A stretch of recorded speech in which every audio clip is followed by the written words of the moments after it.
All right, Shalom. First and foremost, I want to give all praises, honor, and glory to Yahweh, Bahasham, Yahweh Shai, Bahasham, Rakak, Wadash. Double honors to the elders and the apostles of Great Millstone, and peace and blessings to the elect.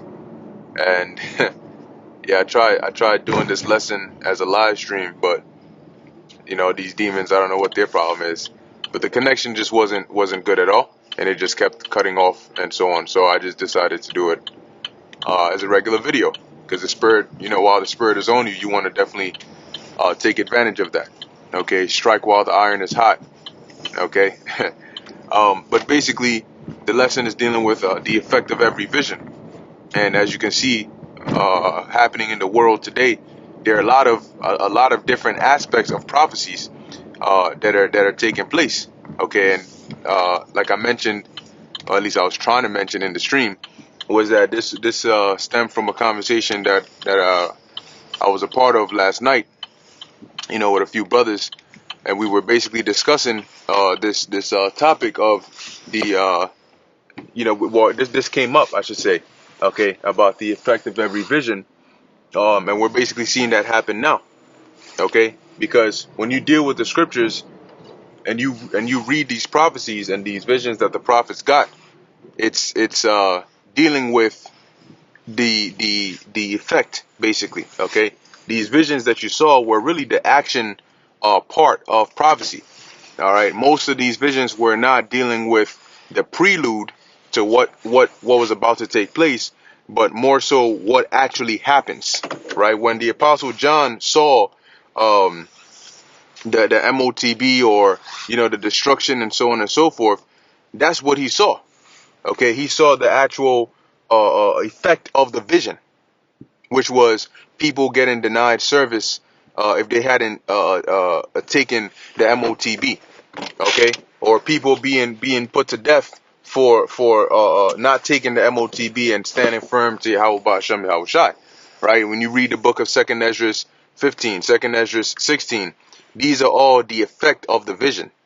And the reason, as what the angel told Ezra was so important, which applies to us now as well, concerning measuring the times diligently, is that we know what the effect of the vision is. That's written in the book.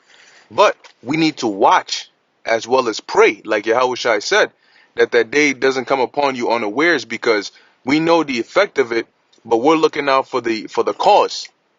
Okay, we're looking out for the cause that leads up to that very effect. And because of that, if you're not paying attention and you miss that, what you're going to wake up to is the actual effect, and here it is. You're going to find yourself in it. So I have two precepts. This is not going to be a long lesson, but just straight to the point. This is why it's important to watch and pay attention to prophecy. So this is Ezekiel chapter 12, verse 27. Let me see. Let me see if it's this one.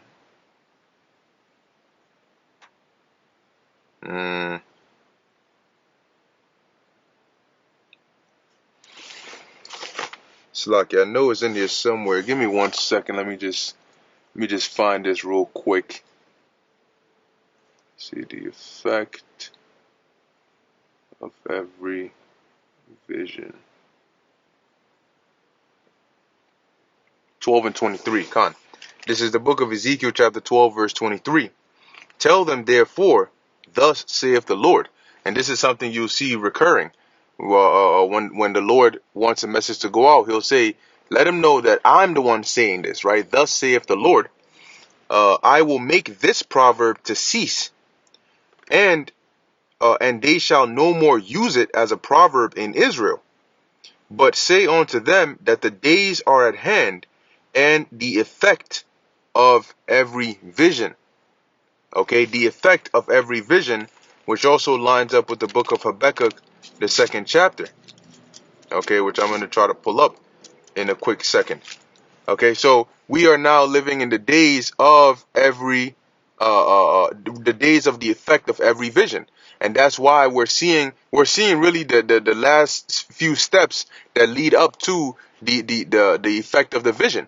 And I've given this example before. It's like when you watch a movie and the movie starts off in the center, or in close to the climax, like very close to the climax, and then they pause and they do a flashback. See, so the movie starts off with maybe the main character's running. He's looking left, he's looking right, and then there's nobody there. You're like, oh shit, what's going on? And then boom, he opens the door and he sees something, and his eyes are like open and he's like shocked. And then they do a flashback and they'd be like 3 days earlier. And then that's when the movie really starts going in. It gives you more context. What happened, all the way. And then it leads you back to where you started, where you see why the main character was running so fast. And when he kicked down the door, what he actually saw. So that's the cause and effect relationship. So when we read the scriptures, what really we're seeing is like being at that movie theater and seeing the main character running, and then he kicks down the door and he's shocked. That's the effect, right? But we need to look out for the cause. We need to measure the times diligently to see what leads up to this point, right? What is the catalyst that drives the world? Because the world needs to go from point A to point C. Point C is the effect. Point A is where we're at. What is point B that connects where we're at to what we're reading of in the scriptures? And that's where the vigilance and the diligence comes in. And that's why you measure the times diligently to see, oh, okay, I see what's going on.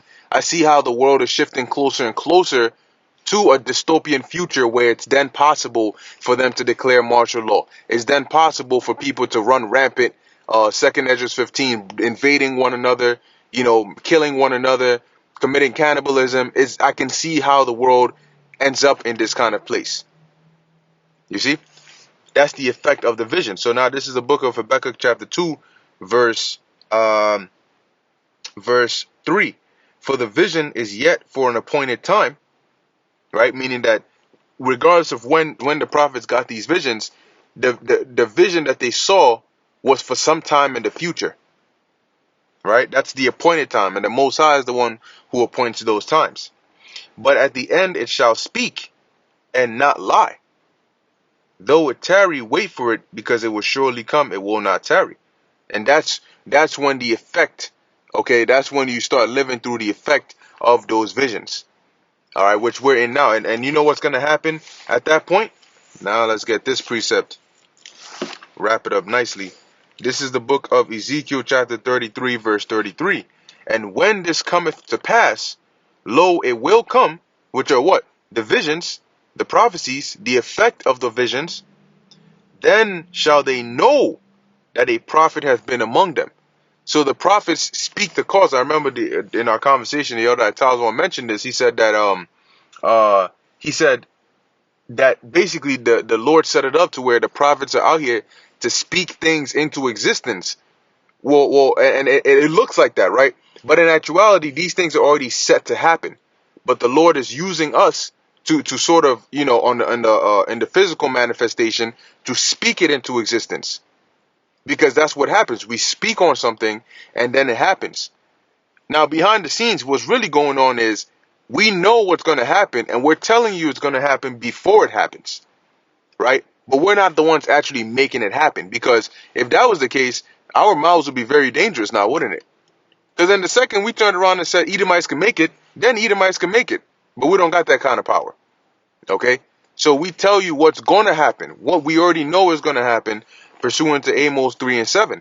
Surely the Lord God will doeth nothing, but he revealeth his secrets unto his servants the prophets. Basically, before the Lord does anything, he reveals that to us.